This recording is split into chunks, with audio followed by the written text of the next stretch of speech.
আসসালামু আলাইকুম, কেমন আছেন আপনারা? আশা করি অনেক ভালো আছেন। আল্লাহর দয়ায় আমি অনেক ভালো আছি। আজকে আপনাদের জন্য নিয়ে এসেছি খুবই সুন্দর একটি কাপল ড্রয়িং। আপনারা যদি ধৈর্য ধরে দেখেন শেষ পর্যন্ত, তাহলে খুব সহজে এটা আয়ত্ত করে নিতে পারবেন। আর আপনি যদি ধৈর্য সহকারে না দেখেন তো কিছুই বুঝতে পারবেন না। তো দেখেন, আমি ইতিমধ্যে আঁকা শুরু করেছি। ফার্স্টে আমি ছেলেটার ফেস এঁকে নিচ্ছি। আজকে আপনাদেরকে আমি একটা জিনিস বোঝাতে চাই যে দেখেন, আপনারা যদি ধৈর্য সহকারে এবং ভেবে চিন্তে যদি ছবি আঁকতে শুরু করেন, সেটা নিশ্চয়ই ভালো হবে। তো দেখেন, আর এই কথাটা কেন বললাম ইতিমধ্যে আপনারা বুঝতে পারবেন। ছবিটিতে দেখা যাচ্ছে ছেলেটার মুখোমুখি একটা মেয়ের ফেস আঁকা হচ্ছে। তো এখনো যেহেতু পুরোপুরি আঁকিনি, তো কিছুই বুঝতে পারবেন না। বুঝতে গেলে আমার সাথে ভিডিওটি দেখতে হবে। তো দেখেন, আমি চোখ এঁকে নিলাম।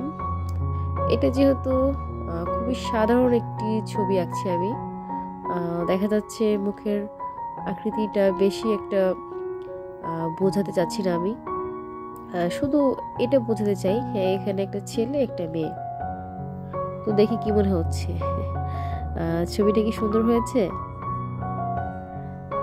তো এখন স্কিপ করবেন না, আপনাদেরকে আমি আরো কিছু বোঝাতে চাই। তো ভিডিওটি শেষ অবধি দেখতে থাকুন। ইতিমধ্যেই আপনাদেরকে খুব ভালো করে বুঝিয়ে দিব যে আমি ফেসটা এভাবে কেন আঁকলাম আর কেনই বা আমি এত কথা বলছি। আপনারা ভিডিওটি দেখতে থাকুন। আর হ্যাঁ, সবসময় ধৈর্য সহকারে ছবি আঁকবেন। আপনি যদি ছবি আঁকা শিখতে চান, তাহলে আপনাকে প্রচুর ধৈর্য শক্তি বাড়াতে হবে এবং আপনার প্রবল ইচ্ছা শক্তি থাকতে হবে। তো দেখেন, কথা বলতে বলতে আমি ছবি আঁকছিলাম, আবার দেখেন মেয়েটার ফেস আমি মুছে ফেলছি। তো এখন আমি আপনাদেরকে বিষয়টা বুঝিয়ে বলছি। আমি ফার্স্টে যখন ছবিটা এঁকেছিলাম, তখন কিন্তু অতটা ভালো হয়নি, কারণ আমি ফেসটা যে অ্যাঙ্গেলে দিয়েছিলাম সেভাবে কিন্তু আসলে ড্রয়িংটা ফুটেনি, বরঞ্চ বেশি বেশি বাজে দেখাচ্ছিল ছবিটা। তো আপনারা যখন ছবি আঁকবেন, দেখা গেছে প্রথম প্রথম ছবি আঁকতে গিয়ে এমন হয়ে যেতে পারে, কিন্তু আপনি যদি বারবার চেষ্টা করেন তাহলে দেখবেন ছবিটা সুন্দর হবে।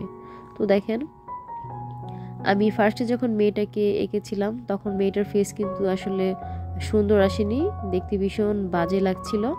তো এখন দেখেন, আমি যখন ফেসটা মুছে হালকা একটু অ্যাঙ্গেলে যখন দিয়েছি ছবিটা, তো এখন দেখেন সত্যি এখন সুন্দর লাগছে। এখন মনে হচ্ছে যে না, ছবিটা এখন চলে, দেখতে ভালো লাগছে।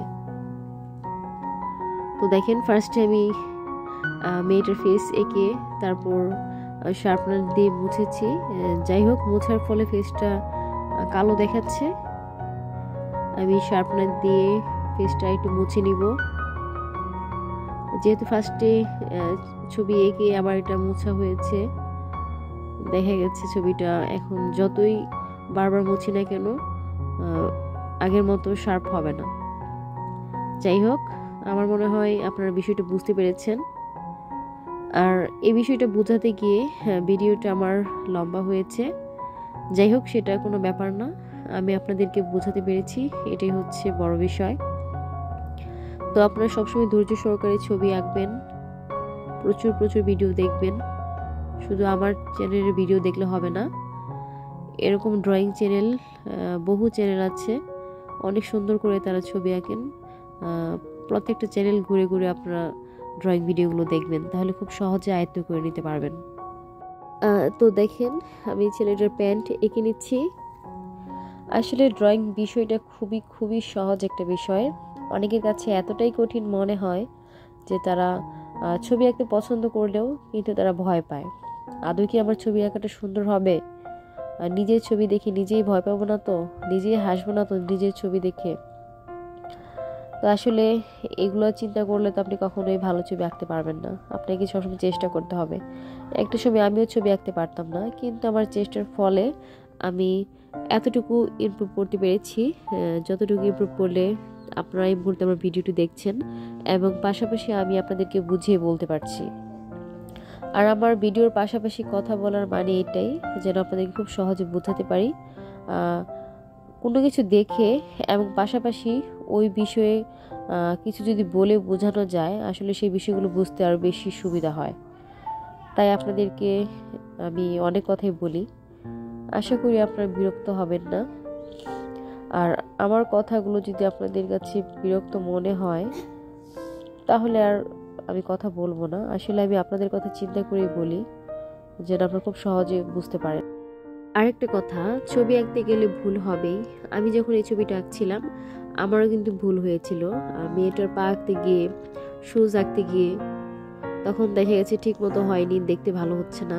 আমি কিন্তু বারবার মুছে আবার আঁকতে শুরু করেছি, আমি কিন্তু আঁকা থামাইনি। আমি যদি ওখানেই আঁকাটা থামিয়ে দিতাম তাহলে হয়তো আমার পুরো ছবি আঁকাটা আমি কমপ্লিট করতে পারতাম না। আমি ধৈর্য হারিয়ে ফেলতাম এবং ছবিটা সেখানেই সমাপ্ত হয়ে যেত। তাই আপনাদেরকে বলি, আপনারা সবসময় শেষ যেটা আঁকতে শুরু করেন না কেন, আপনারা শেষ পর্যন্ত অপেক্ষা করবেন। যতক্ষণ না ছবিতে আপনার আশানুরূপ ফল পান, আপনি যেমনটা আঁকতে চেয়েছিলেন তেমনটা যতক্ষণ না হবে, আপনি ততক্ষণ পর্যন্ত চেষ্টা চালাতেই থাকবেন। তো দেখেন, কথা বলতে বলতে আমি ছবিটার মূল অংশটুকু এঁকে ফেলেছি। এখন শুধু ছবিটা আরও ফুটিয়ে তোলার বাকি। আমি ছবি আঁকতে গিয়ে যেই ভুলগুলো করেছিলাম সেই অংশটুকু আপনাদের যদি দেখাতাম তাহলে দেখা যেত ভিডিওটি আরও বেশি লং হতো, আপনারা দেখার আগ্রহ হারিয়ে ফেলতেন। তাই আমি সবসময় চেষ্টা করি যেই ছবিগুলো আঁকি না কেন শর্ট আকারে দেখানোর চেষ্টা করি, যেন খুব সহজেই আপনারা অল্প সময়ের মধ্যে দেখে নিতে পারেন। আর আপনারা যখন কোনো ড্রয়িং ভিডিও দেখবেন তখন প্রতিটা বিষয় খুব খেয়াল করে দেখবেন, ছোট ছোট বিষয়গুলো যেন মিস না হয়ে যায়। তাহলে দেখা যায় আপনি অনেক কিছু মিস করে ফেলছেন। আপনি যখন ছোট ছোট বিষয়গুলো মিস না করবেন, আপনি যখন ছবি আঁকতে শুরু করবেন তখন দেখবেন আপনার ছবি আঁকাটা ভীষণ সুন্দর হবে এবং আপনি খুব ভালো করে খুব কনফিডেন্সের সাথে ছবি আঁকতে পারবেন। তো দেখেন, আমি মেয়েটার জামায় স্টারের মতো কিছু ডিজাইন করে দিচ্ছি, খুবই সিম্পল, খুবই সাধারণভাবে, খুবই সাধারণ। আমি আসলে বেশি কাজ করছি না, বেশি সুন্দর করতে গেলে সময় বেশি লাগবে। আমি যতটুকু দেখিয়েছি আমার বিশ্বাস আপনারা খুব সহজে শিখে নিতে পারবেন, খুবই সহজ একটা ড্রয়িং। তো দেখেন, মেয়েটার ড্রেসটা আমি আরও হাইলাইট করে দিচ্ছি যেটা খুব সহজে আপনাদের চোখে ধরা দেয়। তো দেখেন, আমি ছবি আঁকতে আঁকতে আপনাদেরকে বুঝিয়ে দিচ্ছি। আসলে আমরা যখন কিছু দেখার পাশাপাশি যদি সেই বিষয়ে জানি তাহলে দেখা যায় সেই বিষয় সম্পর্কে আমরা বেশি অভিজ্ঞ হতে পারবো, সেই বিষয়ে আমরা বেশি জানতে পারবো এবং সেই বিষয়গুলো আমাদের কাছে বেশি সহজ মনে হবে। তো সেটা চিন্তা করেই আমি আপনাদেরকে ড্রয়িংয়ের পাশাপাশি মুখে বলে বোঝাতে চাই। তো দেখেন, আমি পেন্সিল দিয়ে আরও কিছু কাজ করে নিচ্ছি যেন দেখতে আরও বেশি সুন্দর লাগে, আরও বেশি মনোমুগ্ধকর লাগে।